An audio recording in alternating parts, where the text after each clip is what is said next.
How's the bacon, did you say? Oh, what a fantastic hit! Roy Keane on Haaland. Here's Sancho. Aguero! I swear you'll never see anything like this ever again. Hello and welcome to the Prawn Sandwich podcast. I am Nathan Cupid and as per usual joined by Jamie Jackson and Dylan McKenzie. Hello. Afternoon. And this week another guest on the podcast, which is fantastic. Carlisle United fan Liam Barton. Welcome to the Prawn Sandwich. Oh, Reet Maras, how's it going?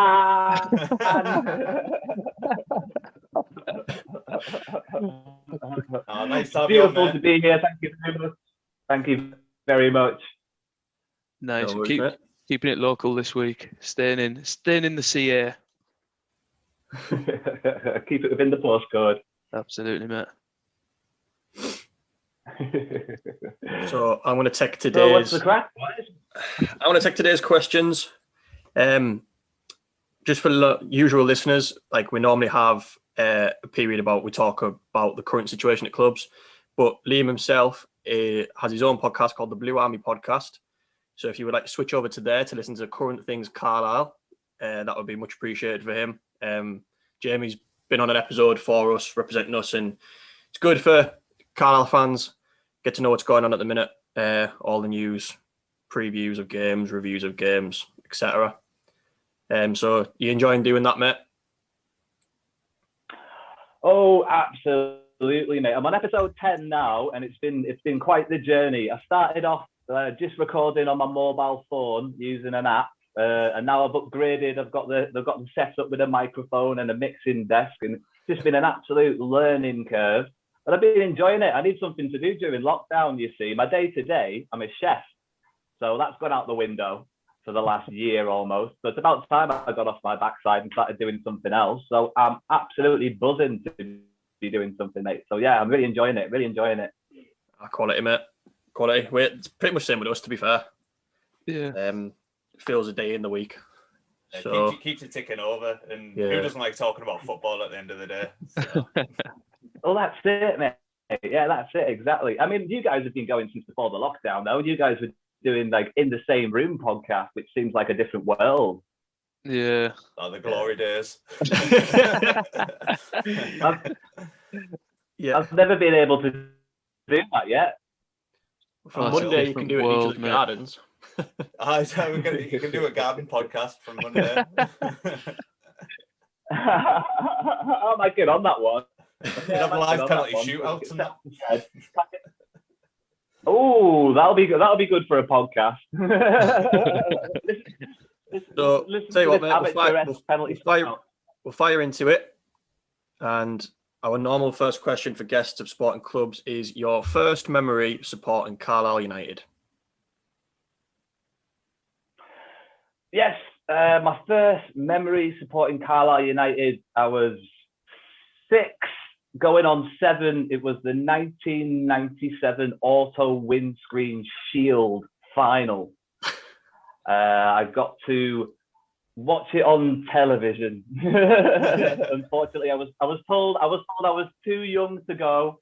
My father went, my uncle went, and my brother went. My brother really rubbed it in, my older brother.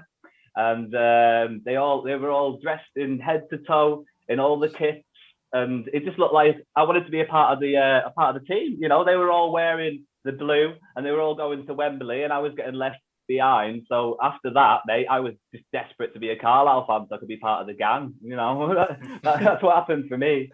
I like it. And we were good enough to win that final. Yeah. The deck jacket was just a thing of beauty, mate, wasn't it? To be honest, like, it's just one of those once in a generation sort of kits that doesn't come along very regularly. Broke the mold. That top broke the mold. It's a pure iconic shirt. There's a team in Portugal that have stolen it. I can't remember, Estirame or something along those lines. And they that's their home kit. Like, they love deck chair. So, seeing as you didn't get to go to that game, move on to question 2. What was your first match you attended as a Carlisle fan?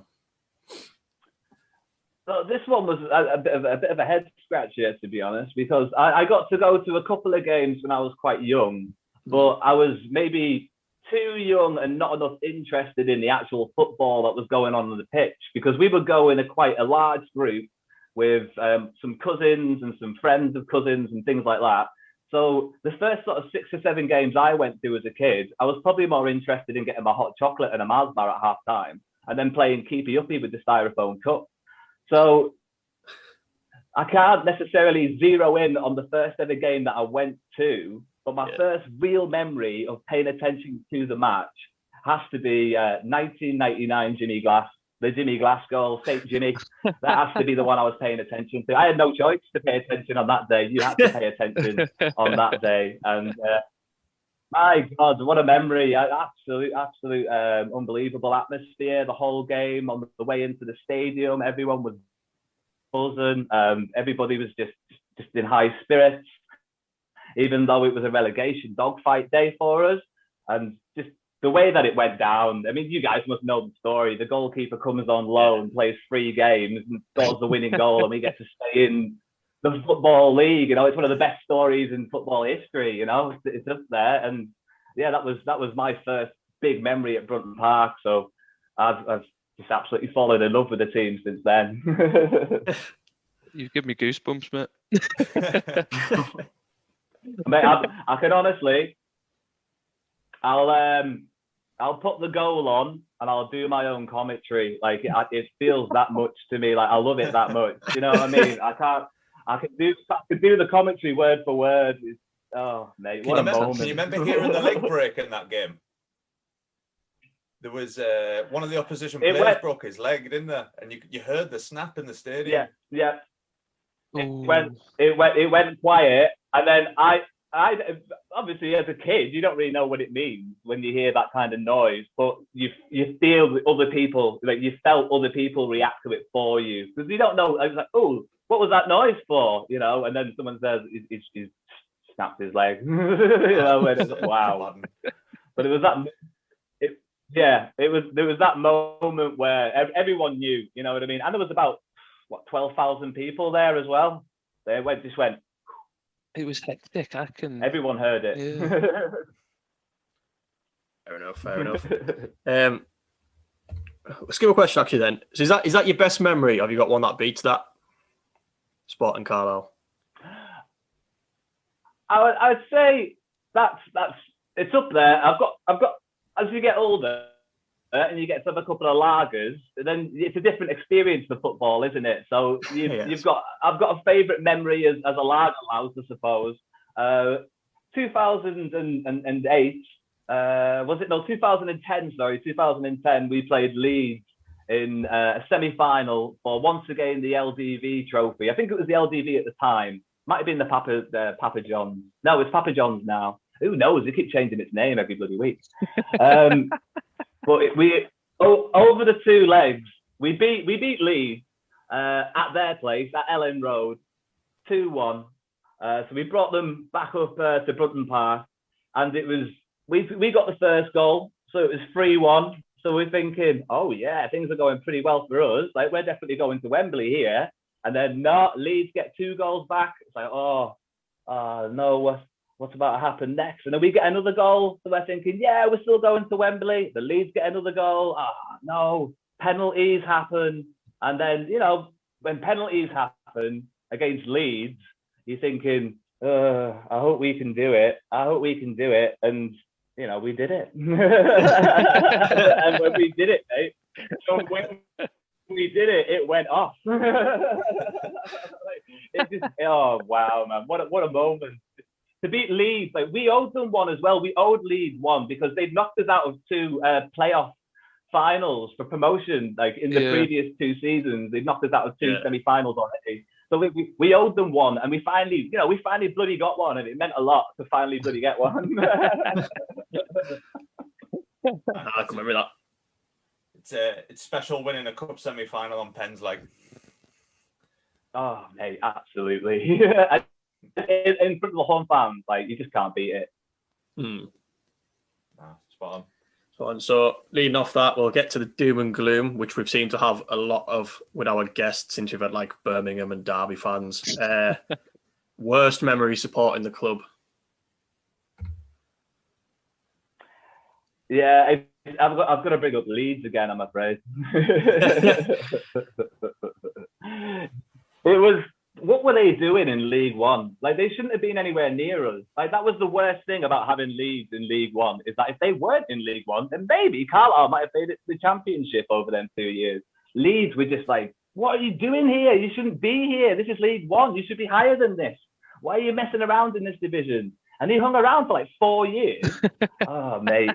Leeds were the bane of my existence. Like Leeds, Norwich. Why were they in League One? Like, Jesus.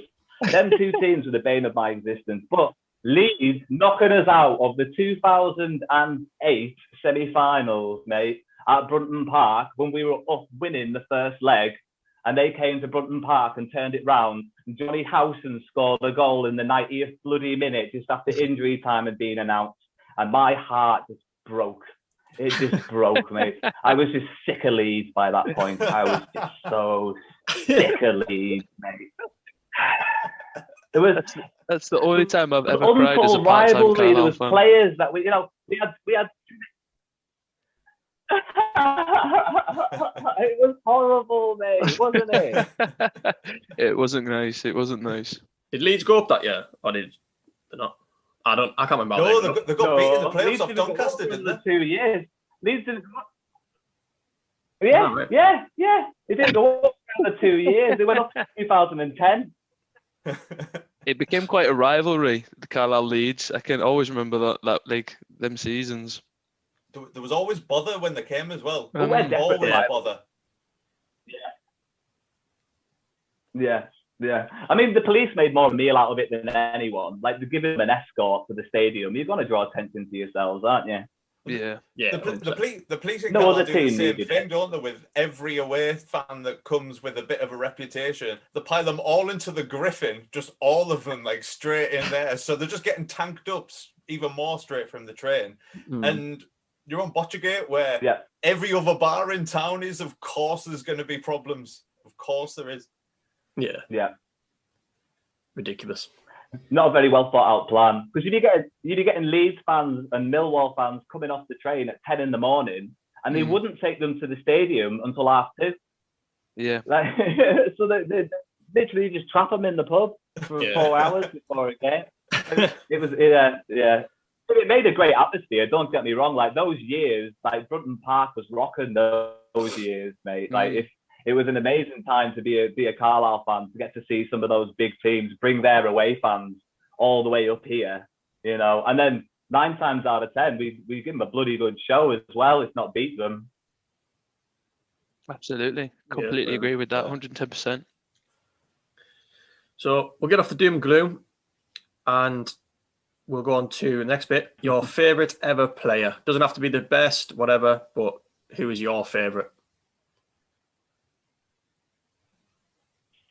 Now, gentlemen, have you ever heard of a 5'6" left winger called Simon Hackney?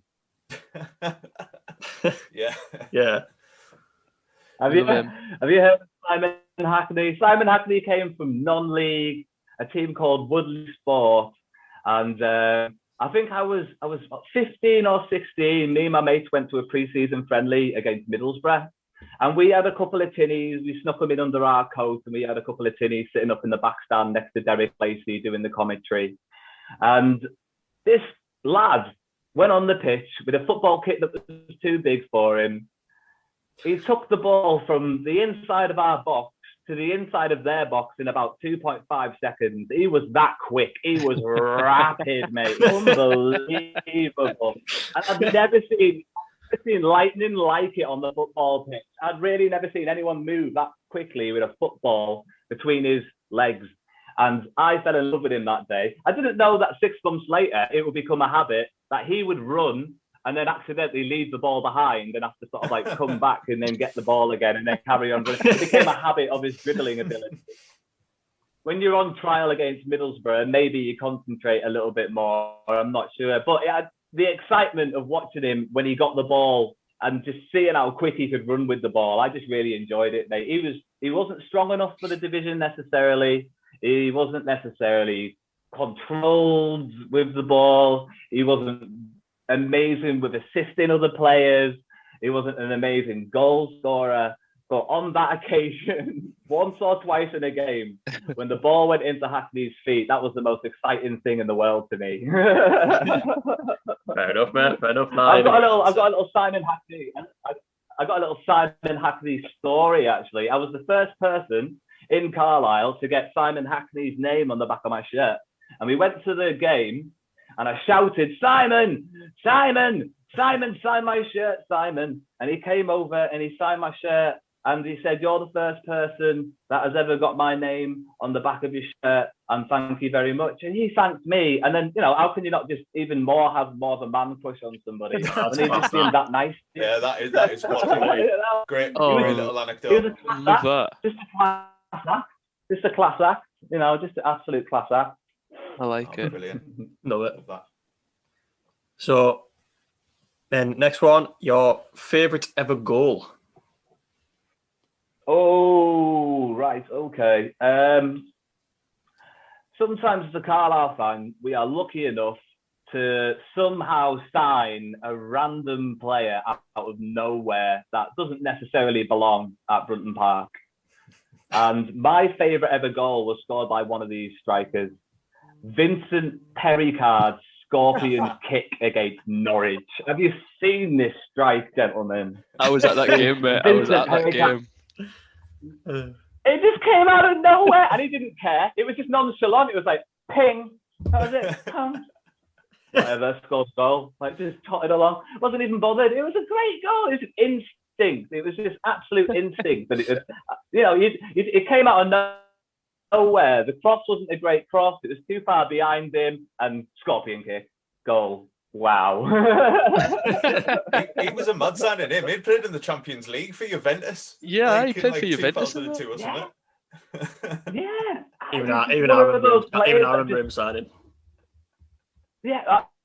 As a football manager fan, how could you not know who Vincent Perricard is? We've all definitely had him along the way. Total football manager. You know what I mean?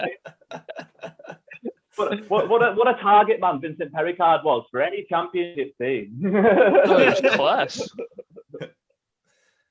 Absolute Rolls Royce of a striker. Quality, mate. But that has to be it for me, gentlemen. That scorpion kick. Yeah, that scorpion kick. Quality. Even I remember that, so I would advise people to watch it. So that's pretty much the round of questions of it. So before we go into your 1 to 11 of favourite Carlisle players, we'll have a little quiz. If people heard the last two, I will try to make it a bit more. So the guests, it's guest friendly, but it's also host friendly. Yeah, I've done a couple that were a bit biased towards the guests. We did a Derby County one. We were falling behind, and guests were starting to win quizzes a bit more, so we're having to mix it up. No chance I fought for our honour against Hugh. So have you got a pen and paper, lads? Yeah. Nice. Yep. Right, it's 10 questions. If you just write your answers down, then we'll go through the answers at the end.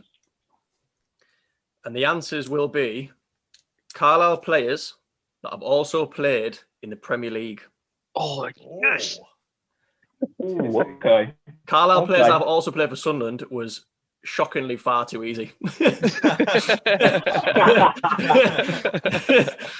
So I had to change it up a bit. Who's that mentioned Sunderland? So, like Jamie's last week for... Right. How many do we need, lads? Sorry. There'll be a little clue and then it'll be the answer to that. So, number one, try to make number one as easy as possible. Long throw specialist who played 65 times for Carlisle.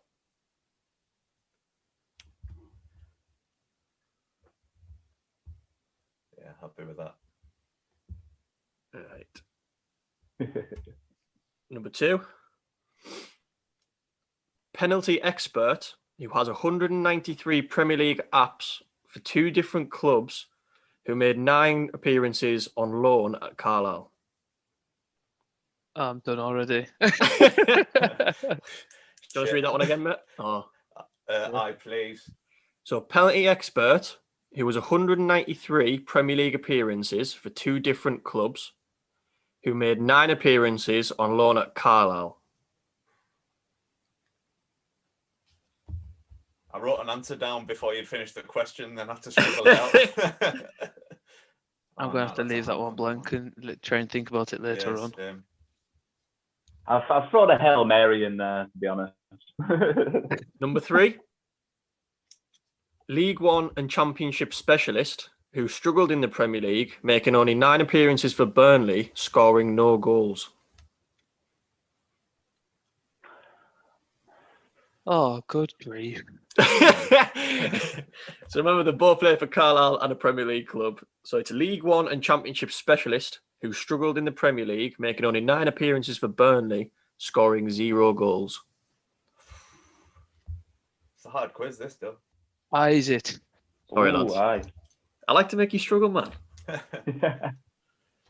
You must do Derby County's 10 Premier League scorers. I revenge this. Yeah, I listened to that. It's easy, that. I've been Googling top 10 everything all week.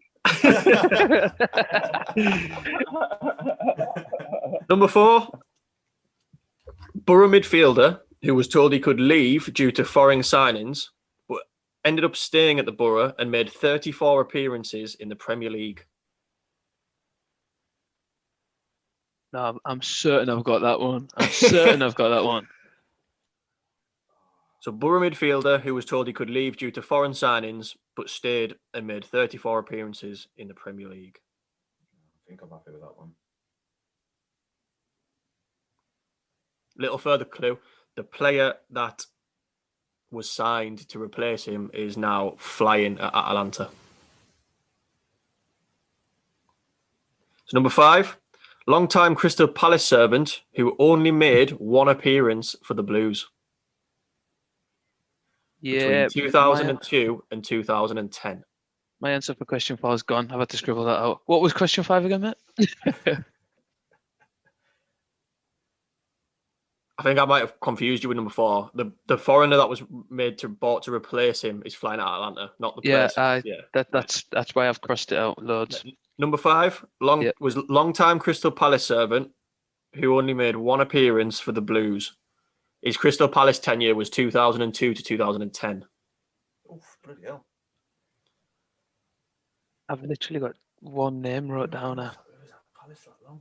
It's a toughie, this, mate. Yeah, it's a toughie. I like it, though. Yes. I like I've got it. Like, I'm pure loving it, but... Right, number 6. Carlisle loanee, who finally got his chance in the big time with Hull City, but only managed to score 2 goals in 10 games for the Tigers.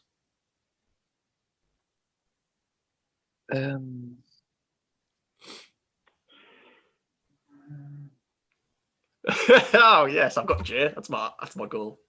Paul knew it was, and then you know you've got some. If you've got Jay done, then fair enough, mate. I think I've got that one actually. I'm quite confident with that one. Right, number 7, boys. You should all get this.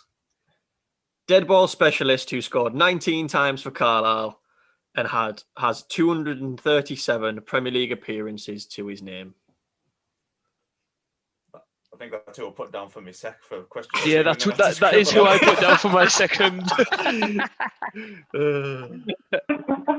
the first person I thought of for my second. I didn't write him down. Yeah, I wrote him down before Dylan finished the question, then was like, oh no, I'm gonna have to scribble that out. Number 8. I'll tell you what I'm doing though, lads, a cheeky one. Every blank space, it's like Graham Pavner, just in case. Number 8.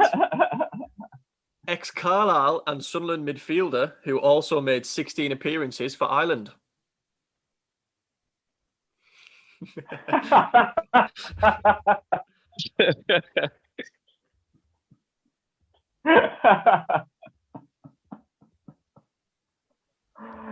Oh dear. Number 9. Currently on loan, but has 4 Premier League appearances under his belt for the great Carlo Ancelotti. Oh yeah. can't mind his first name.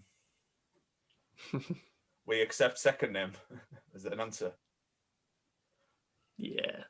Oh, I don't know, because it's you, Jane, no. I've got 4 blank. And number 10, much travelled veteran who scored 4 goals in 10 games for the Blues, but got 0 in 16 in the Premier League for 2 different clubs.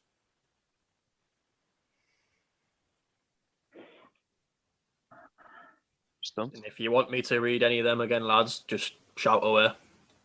Read through the lot for me, mate. I just quickly recap all of them. I'll quickly go through the lot then. Number 1, long throw specialist who played 65 times for Carlisle. Number 2, penalty expert who was 193 Premier League appearances for 2 different clubs, who made 9 appearances on loan at Carlisle. Number 3, League One and Championship specialist who struggled in the Prem, making only 9 appearances for Burnley, scoring no goals.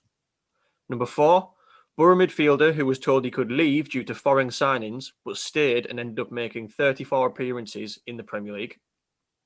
Number 5, long-time Crystal Palace servant who only made 1 appearance for the Blues. Number 6, Carlisle Loney, who finally got his chance in the big time with Hull City, but only managed to score 2 goals in 10 games. Number 7, dead ball specialist who scored 19 times for Carlisle and has 237 Premier League appearances to his name. Number 8, ex-Carlisle and Sunderland midfielder who also made 16 appearances for Ireland. And then number 9, currently on loan but has 4 Premier League appearances under the great Carlo Ancelotti. And then number 10, much travel veteran who scored 4 in 10 games for the Blues, but only managed no goals in 16 games in the Premier League for 2 different clubs.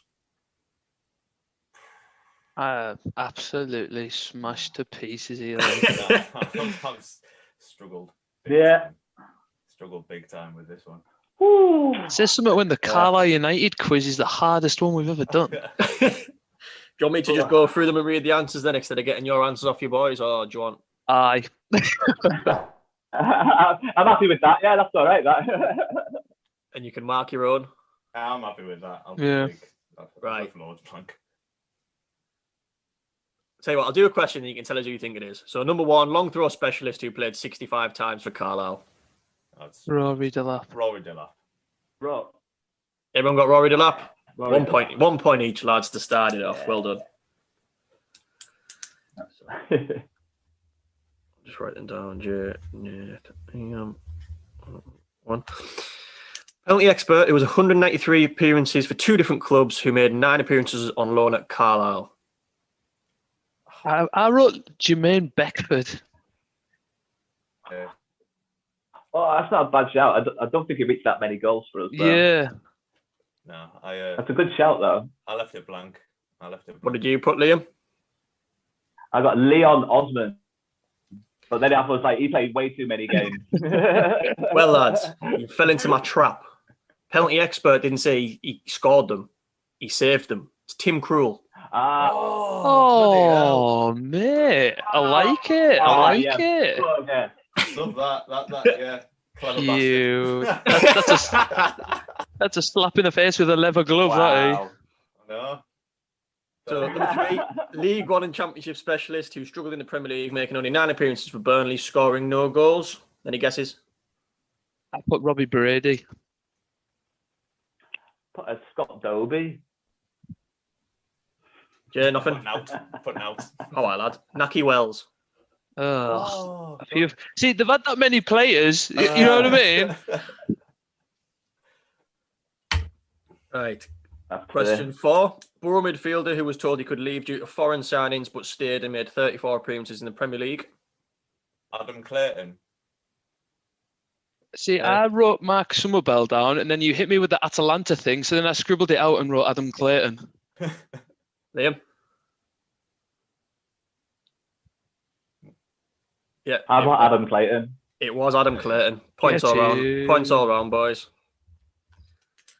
It was Martin Deroux not signed to replace him. Get in. So number 5, long-time Crystal Palace servant who only made 1 appearance for the Blues. Nah, that one absolutely wiped the floaters. No one got that. See, I was writing. I was writing Graham Kavanagh for every blank answer, but when we went through it again, and I realised that he is an answer to a certain question, I started writing Richard Offion instead. No, it was Danny Butterfield. Danny Of Butterfield. course it was. That's a Palace stalwart. God, If there ever was one. Unless you're a paddock season ticket holder, you are not getting that question. If you've been stood in the same spot for 40 years, you are not getting that question. So No number chance. 6, Carlisle Loney, who finally got his chance in the big time with Hull City, scoring 2 goals, but only scored 2 goals in 10 games. I wrote James Chester. Oh, it's a great shout. Oh, I wish I put that. I put Narky Wells for that one. I initially thought Michael Bridges, then I crossed that out, and then I panicked and put Stuart Green, but that's definitely wrong. Well, Nath will kick himself because he loves this guy. Matty Fryatt. Oh, no, Super Matty Fryatt. Oh, mate. Conference season. What a player. I hope you've all got this one. Dead ball specialist who scored 19 times for Carlisle and has 237 Premier League appearances to his name. Lowest Sir left back Ian in the Hart. world, Ian Hart. Super Ian Hart. Ian Hart, points all around. Caught me drinking a can outside the Lane Ian shopping Hart. centre and shook his head furiously at me. That's the one occasion I met Ian Hart. Didn't know what to say to him. Like, you know, he's played in To a be World Cup, fair- he's played for Levante, and I'm sat here with a Foster's like, all right, Ian Paul. To be fair, he could have been shaking his head at himself for being there. Maybe, yeah. Like, what am I doing here? Look at him. Look at him. What am I doing in the Lane shopping centre in Carlisle? I should be in Reading. Drum roll for Liam here. Ex-Carlisle and Sunderland midfielder who also has 16 appearances for Ireland. It's Graham Kavanagh, the Silver Fox. Yes. Both get that, lads. Hazard. Yeah, mate. Yeah. What a player. What a Unbelievable tank on the he was. Football Manager database. What a That tank Jaguar midfield. 10607. Stalwart of a defensive midfield. Yeah. Graham Quality. Kavanagh was a good little player at Carlisle. Yeah. Oh, he was superb at Carlisle. Yeah. The only reason he was at Carlisle is because he was 36. He still wanted to play. He could still play. Number 9, currently on loan. I wish we has never get 4 to the Premier League job. appearances under the great Carlo Ancelotti. Jared Bramthwaite. Yeah, Branthwaite. Yeah. Jared Brathwaite. Right, lads, going into the Yeah. final question. It's 5 apiece, all 3 years. Oh, no. Yeah. So much travel veteran who scored 4 in 10 for the Blues, but none in 16 in the Premier League for 2 different clubs. I've already conceded defeat. I left it blank. You left it blank. Yeah. Yeah.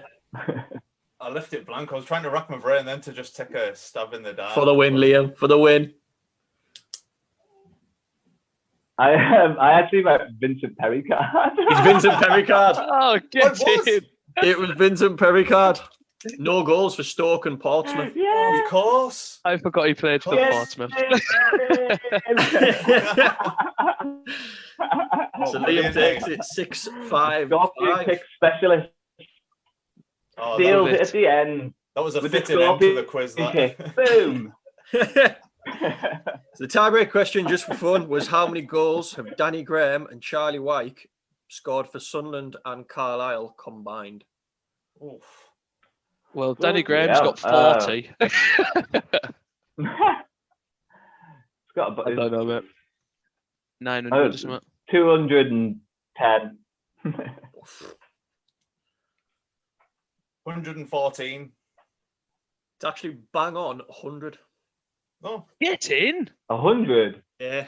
Danny Graham with 39, and then his one solitary goal that hit his dick and went in for Sunderland in two different spells. as well. And then whatever Wyke's on currently at the minute, but he's going to smash that and get another 100 for the lads, so it doesn't really matter. He's tearing it. To be fair, So- Danny Graham was mint at Brunton Park. Nice little quiz, He's boys. a step above. He didn't belong there.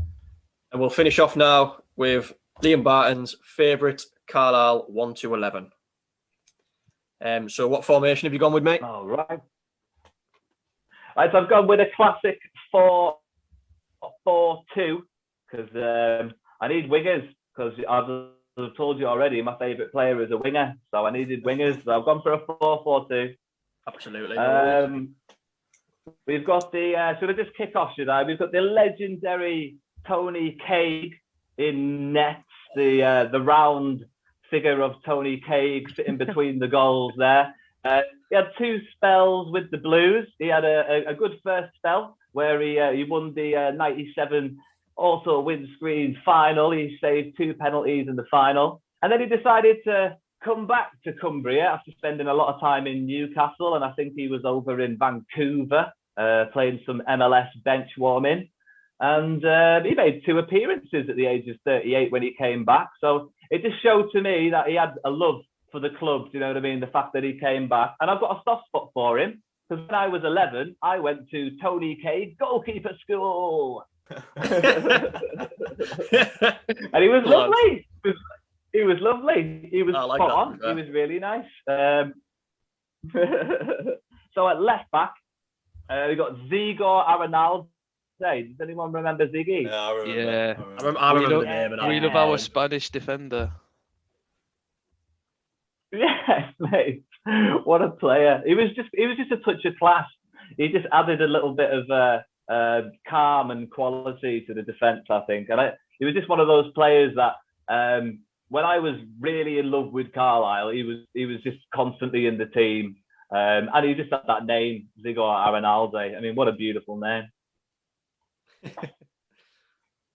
So the rest of the defence, I've got Peter Murphy, a couple of caps for Ireland. He was just a really nice character. Yeah, has anyone got any Peter Murphy stories? Dave's got one, but I don't think he wants to share it. I've got one. I've got one. I'm not sharing my Peter Murphy story because I will get into trouble. I'll share if I was there. I'll share mine. It wasn't directly from me. It was my older sister was on the same holiday resort as him, and it was after Carlisle had just got promoted in the playoffs from the conference, and he was absolutely off his face, like steaming drunk, declaring in the bar he was like the legend of Carlisle because he scored the winning goal in the playoff final. Like my sister wouldn't have had any clue who he was, so like there was no need for her to make up something like this. And then at the end of the night, he was like that drunk that he was just slumped in the corner, whitey and all over the bar. Had to get escorted out to his taxi to go. Ours is we've got drunk at a house party. That sounds like Peter Murphy. We got drunk at a house party, and the girl in question lived like down the road from Peter Murphy, and I think it was Carlisle just bottled promotion, and Nath was a part-time Carlisle fan. Decided to stand at his house at 4 a.m. in the morning, offering him out. Mm-hmm. I did, yes. I did, yes. Yes, I did. Luckily, we didn't get an answer. I didn't know who at the time. I was just diehard Sunderland. I didn't have a clue who he was, and I was like, "What are you doing?" My thing is with Carlisle is I go through phases. Like I'll go through like a half a season phase where I love the Blues, and then they'll just do like a playoff fall off, or they'll be like relegation bottom. I go, I haven't got the heartache for this. But Peter Murphy really pissed me off that weekend, and too many beers. He is a nice man though, in case he's listening. Oh, absolutely. I've got nothing but nice stories about Peter Murphy. Second centre half. Moving across the defence. Sorry. He's a nice dude. Kevin. Yeah, he'll be sound. I've got Kevin Gray. Yes. The locomotive enthusiast, Kevin Gray. What a legend he was. Like the way he used to charge out the tunnel, the proper leader of a team. Kevin Gray is my captain of this team. At right back, another player that didn't belong at Brunton Park, although he didn't play fantastically well. I've put him at right back, and I think he only played once at right back for Carlisle, but it's Pascal Chimbonda. Oh, wow. Get in. Boys. Yeah. I can't believe he's got another Brian Shelley, man. Had to do it. Pascal. It's Pascal Chimbonda, isn't it? At the end of the day, like you've got to put him in your 11, haven't you? If you've got it at your club at one point or another. He Is was it? in Yeah. he was in one of the one-season Wonder 11s for the Premier Yeah. League. He was. That makes sense. That makes sense. That makes sense. He's got some great stories from when he went abroad for a couple of years, apparently. You need to get him as a guest on the podcast. Don't mess around with me. That would be a better. Have you seen that video of BBC Radio Cumbria teaching him Cumbrian words like "matter" and things like that? And obviously he's saying it in a French accent and he just cannot get to grips with it. I've got to watch that. It's funny. I'll be on YouTube after this. That's mate. Sorry. So the midfield. Sorry. Left midfield. You can expect it. Simon Hackney back again. The midget machine that just goes like a flea, amazingly quick. Moving across into the midfield, we've got Chris Billy and Graham Kavanagh in the centre of the midfield. I think there'll be a fun pairing. Chris Billy was one of those players that wasn't necessarily what you call a footballer.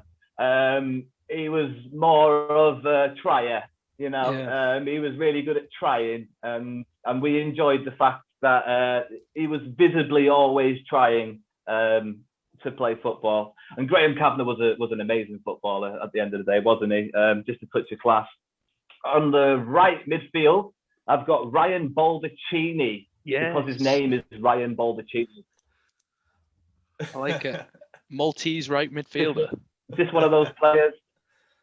That's it. Yeah, he went to Gretna, went to the Scottish Cup final with Gretna, so he's a part of that legendary team that did all of that. And then my strikers, I've got 3 names written down, and I thought when I got to this point I'd be able to pick between the 2. So I'm gonna just go Francois Zoko and Michael Bridges. Nice. That's who I'm gonna go with. I like it. That's who I'm gonna go with. Michael I have Bridges Carl was a Hawley phenomenal written down footballer. if you were interested. Yeah, I really like What Carl a Hawley. player! But What Michael a player! Bridges is the one. He Bridges used was to turn phenomenal. up to, yeah, Michael Bridges turning up to Brunton Park in his Bentley. He had a better car than the owners. When he came through at was just Sunderland, when he next was like, he was playing against Arsenal in the Premier League when he was 17, scored 2 goals against them. He was a great little footballer. If it wasn't for his injury that he got after his first season of Leeds, he'd definitely have played for England. He should have played for England. He should have played for England that season where he scored 20 odd goals in the Premier League for Leeds. This is Brilliant Bridges, player. not Hawley, just for the listeners. Oh, yeah, sorry. Hawley made an England C team when Carlisle were in the conference, mate. I did.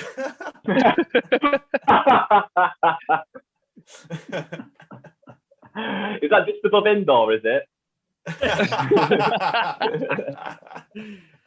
the Masters League? Who's your Is gaffer? the Masters League before that? Or sorry, the gaffer. Yeah, bloody hell. Right, I've gone for Paul Simpson. Paul Simpson's my gaffer. Back-to-back promotions. League, English League, Trophy Cup, whatever you call it, finals. Yeah, Paul Simpson was a player manager when he first came in. He had a ping of the left foot. He could score free kicks from 40 yards away. You know, he was a quality player, quality manager, and I hope he can get him back. To be honest, I think it's within reach. He's a Carlisle lad as well, so it goes down nicely. Yeah, makes sense. Well, that's it, mate. And that's my 11, lads, and my manager. Love it. That's it. Thanks very much for coming on. Enjoyed it. It's been an absolute blast, Liam. I absolutely love it, man. Anything with Carlisle, I'm there. Thank you very much, guys. I've really enjoyed it, mate. So thank you very much for inviting me on. I really enjoyed it, everyone. No worries, mate. Welcome back anytime, mate. Thank you very much. Oh, thanks. Take care, Liam. Cheers. See you later, bud. Cheers, guys. I'll disappear then. Have a good evening. You too, Same to you, mate. Bye. Ta-ra. See you, mate. Bye. So that was Liam from the Blue Army podcast, talking everything Carlisle. As you can see, he's a very energetic, fun-going guy. Brilliant to have on, to be honest with you. Good laugh. That was a good laugh. Good crack. That was a good laugh. I haven't stopped smiling. I know. Apologise for any sound. If you look at Liam was a little bit behind us, but hopefully it hasn't affected it too much if you're listening back. Be read. Good value. It's nice to get a local lad on. Yeah. Very much so. A local lad who actually supports the team. Yeah. Liverpool fan. Slip that in. There's I not had to very get that many. in. I had to give that There's to not very many you find them in the city of Carlisle. There's not No. very many. We've had Man United and Liverpool fans as guests on the show. Both have been from Carlisle. Yeah. Even the Port Vale fan that we had on the show was from Carlisle. But no, so like we say, any Carlisle news, anyone listening locally, get over to the Blue Army podcast now and support Liam. He's doing good stuff, varied stuff in it, and he also does a lot of local support for it. Like say, he's had us on. If you're a local band or anything like that, he gets he'll play music at the end of each episode if you just drop him a message and stuff. Oh, I like that. That's a very nice touch. Yeah, it's good. Just plug our social medias again: Instagram. So that went on. Prawn_sandwich, and Twitter, Prawn Podcast, capital P's. And we hope you enjoyed listening to Liam from the Blue Army podcast. Yeah. So that's it from us, lads. What should I play? We should have asked him what we play out to. What should we play out to? The infamous Blue Army song? Or it's got to be that. Yeah, the one with Michael Knight in it. It's got to be that. It's got to be that. Yeah, it's got to be. It's got to be. Right. See you later. See you later. Bye. The buzz is back. We're all excited. I'll prove there's only one United. The world is watching this football team. 'Cause I don't say what I don't mean. We're coming back again, back from the wilderness. And no one's standing in our way. They're taking notice now. We're gonna show them how. I know it's soon to have our day.